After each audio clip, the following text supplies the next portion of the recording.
Hey everybody, it's Dr. T. Let's talk about justice.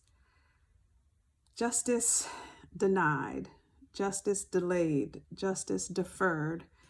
Communities of color, Black people in particular in this United States of America, have struggled with justice and what it means and what it looks like for a very long time. And for the past couple of weeks, we've been again sadly reminded of that with the deaths of Ahmaud and Breonna. May they rest in peace. This is a difficult time, and I was particularly frustrated this time. Perhaps it's because we're in the middle of this COVID-19 environment where we can't gather and we can't do our normal protest, even though how effective has our normal been? It's really a allegory to the life that we've been looking at over the past few weeks.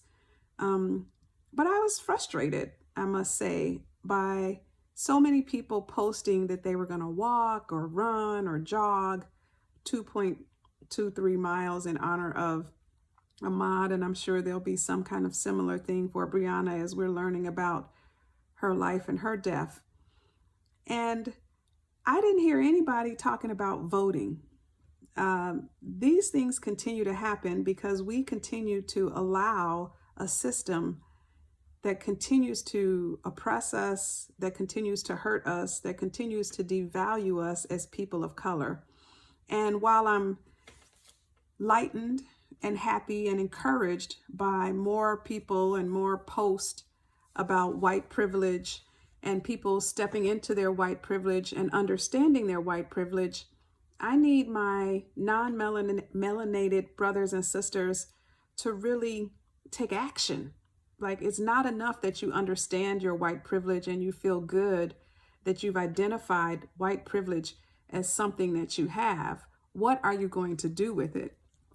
We cannot change, as history has taught us, anything with just melanated people wanting the problem to change. We need melanated and non-melanated people to work together and to work in partnership to make significant change. And so some of you have primaries coming up still this summer. There's obviously a big election this fall.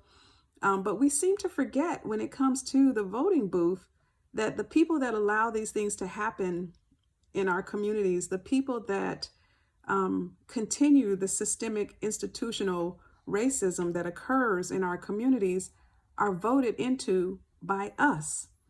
And so we have to remember to vote, to get to know the people that we're voting for, not just cast a vote because it's either A, Democratic, or B, Republican, or they feel like they've been somebody who's been in your community and gave you a free turkey at Thanksgiving.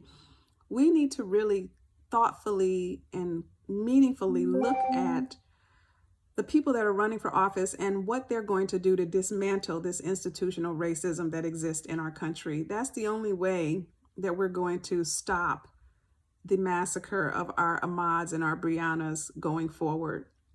So I need you to physically exercise. I want you to run, jog, and walk. That's important to me for your physical health and your mental health. But I need you to vote.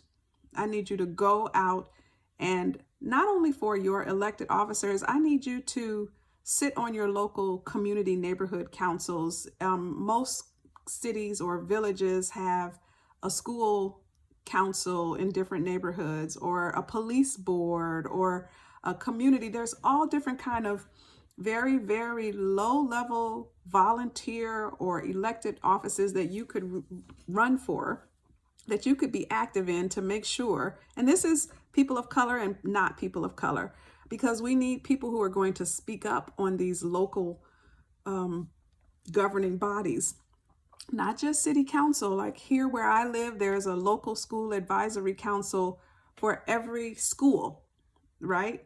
And those things feed into the school board, which feed into the city council.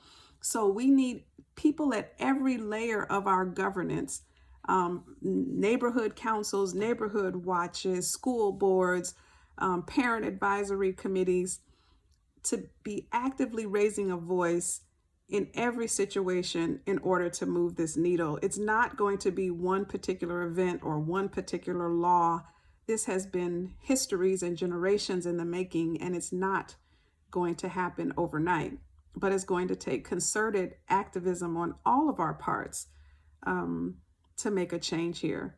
So I'm glad that you walked, ran, or jogged for Ahmaud, and I'm glad whatever you're going to do in honor of Breonna, but I need you to do something, melanated and non-melanated people, to take a stand in your communities so that this doesn't happen in your community. And if we stamp it out community by community by community, we will be able to stamp it out by state, by state, by state, and eventually as a nation.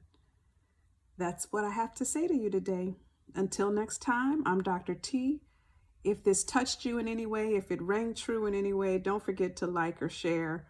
We've got to spread the word. We've got to get all moving in one direction.